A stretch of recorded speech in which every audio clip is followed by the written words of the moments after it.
Est-ce que vous vous sentez frustré et bloqué dans votre démarche de perte de poids? Imaginez que vous vous regardez dans le miroir et que vous vous sentez coupable, en pensant que votre corps est contre vous. Eh bien, je suis là aujourd'hui pour vous dire que votre corps est votre allié et qu'il est toujours de votre côté. Il a votre intérêt à cœur, surtout lorsqu'il s'agit de survivre. Mais parfois, la vie nous fait prendre des virages et provoque du stress et notre corps ne fait malheureusement pas la distinction entre la surcharge de travail, les difficultés relationnelles et même le fait d'être assis dans les embouteillages. Chaque moment de stress chronique déclenche la libération du cortisol, l'hormone du stress. Malheureusement, un taux élevé de cortisol indique à votre organisme qu'il n'est pas propice à la perte de poids.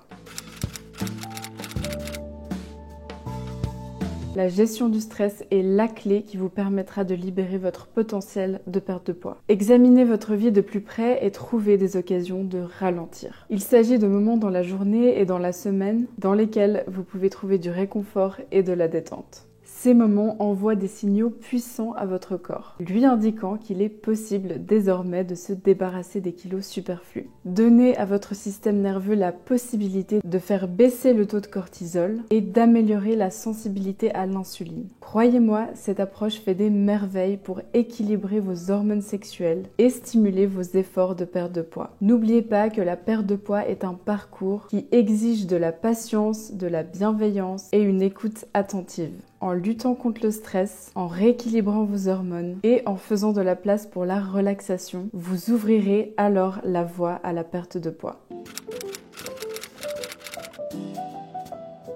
J'aimerais aussi insister sur le fait que nos cellules sont comme de petits messagers qui communiquent constamment entre elles. Elles s'appuient sur les hormones et les neurotransmetteurs pour échanger les informations. Cependant, lorsque des toxines entrent en jeu, elles peuvent sérieusement perturber ce système de communication. Comme un embouteillage, elles bloquent les sites récepteurs dont l'insuline a besoin pour faire son travail efficacement. Cette résistance à l'insuline entraîne le stockage du glucose sous forme de graisse au lieu de son absorption par les cellules. Et c'est ce qui fait que vous prenez du poids. Voici certaines toxines courantes auxquelles vous êtes exposés quotidiennement et qui pourraient contribuer à vos problèmes de poids. Stocker sa nourriture dans des Tupperware en plastique, boire dans des bouteilles en plastique, le film alimentaire, votre parfum que vous sprayez tous les jours sur votre peau, votre gel douche, votre shampoing, votre crème de jour, votre déodorant et j'en passe. Si ça vous intéresse, je vous ferai une vidéo sur les substituts pour remplacer justement ces produits du quotidien qui au final nous impactent beaucoup plus que ce qu'on pourrait penser. Commencez par vous débarrasser de tout ça et voyez la différence que ça peut faire. Même au niveau de votre humeur. Essayez, c'est fou.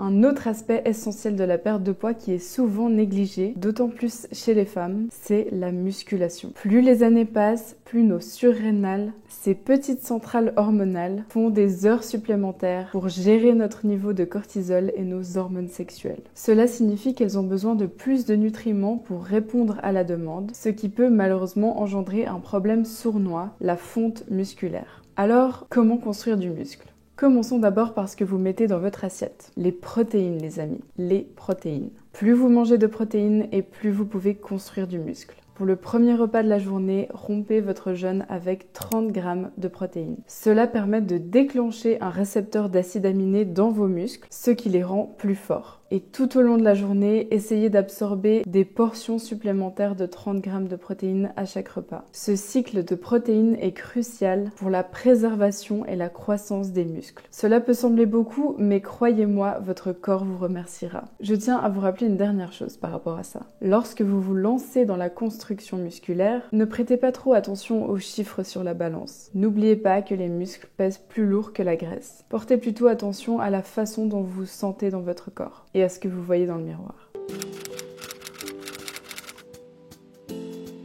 Dormir suffisamment, c'est comme faire la fête pour brûler des graisses. Lorsque vous vous endormez peu après le coucher du soleil, votre corps bénéficie d'opportunités privilégiées pour brûler des graisses. Et tout ça pendant qu'on dort et qu'on ne fait rien. Trop bien, non? La mélatonine, notre hormone du sommeil, qui entre en action lorsqu'il fait nuit dehors, nous rend plus résistants à l'insuline. Pour la perte de poids, il est donc essentiel de ne pas manger trop tard le soir, si possible avant la nuit tombée, pour bénéficier d'un sommeil optimal et d'une meilleure réponse à l'insuline. Lorsque vous donnez la priorité à ces 8-9 heures de sommeil solide par nuit, vous activez alors le four à combustion des graisses qui se trouvent à l'intérieur de vous. La nature est bien faite, les amis, je vous le dis, faites-lui confiance. N'oubliez pas qu'un sommeil de qualité est non négociable. Il ne s'agit pas seulement de perte de poids, mais aussi de nourrir votre corps et votre esprit pour une vitalité long terme. Alors préparez-vous à bien dormir en vous établissant une routine du soir. À ce propos, je pensais d'ailleurs vous faire une vidéo sur mes meilleurs conseils, la routine que je mets personnellement en place pour optimiser mon sommeil profond et ma récupération. Dites-moi dans les commentaires si ça pourrait vous intéresser. Et finalement, j'aimerais que vous croyiez au super pouvoir guérisseur de votre corps. Vous y arriverez. Vous et votre corps main dans la main. Je ne suis pas là pour vous dire quel chiffre vous devez peser sur la balance. J'aimerais simplement que vous aimiez le corps dans lequel vous vivez. Voilà les amis, j'espère que cette vidéo vous aura plu. Si c'est le cas, n'hésitez pas à liker la vidéo, à me laisser un petit commentaire, ça me ferait très plaisir. N'oubliez pas que ma formation sur les bases de l'alimentation en collaboration avec ma maman micronutritionniste est désormais disponible directement via son site internet. Je vous laisse le lien dans la barre d'information de cette vidéo. Allez jeter un petit coup d'œil, vous ne le regretterez pas. C'est vraiment la formation de base. Chaque humain sur cette terre qui mange devrait pour moi connaître ses bases avant de faire quoi que ce soit avec son alimentation. Si vous êtes un petit peu perdu, que vous entendez tout et son contraire, que vous ne savez plus qui croire, quoi manger, cette formation en ligne va vraiment vous aider. En attendant la prochaine vidéo, je vous fais plein de gros bisous les amis. Prenez soin de vous. Ciao.